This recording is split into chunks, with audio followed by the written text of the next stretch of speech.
ఎందుకు ప్రేమించావు? ఎందుకు చచ్చిపోతున్నావు అని కాకుండా ఎందుకు ప్రేమించావు అని అడిగానని ఆశ్చర్యపోతున్నావా? చూడు బాస్, సూసైడ్ చేసుకున్న వాళ్ళు 99% ప్రేమించుకున్న వాళ్ళే. ప్రేమిస్తే జయించాలి, చావకూడదు.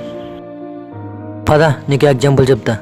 సినిమా క్లైమాక్స్లో హీరో విలన్ని చంపేటప్పుడు విలన్ మారిపోయి చంపొద్దు అంటాడు.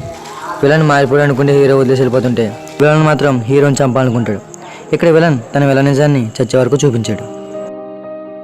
చచ్చేదాకా ప్రేమించు, కానీ ప్రేమ కోసం చావద్దు.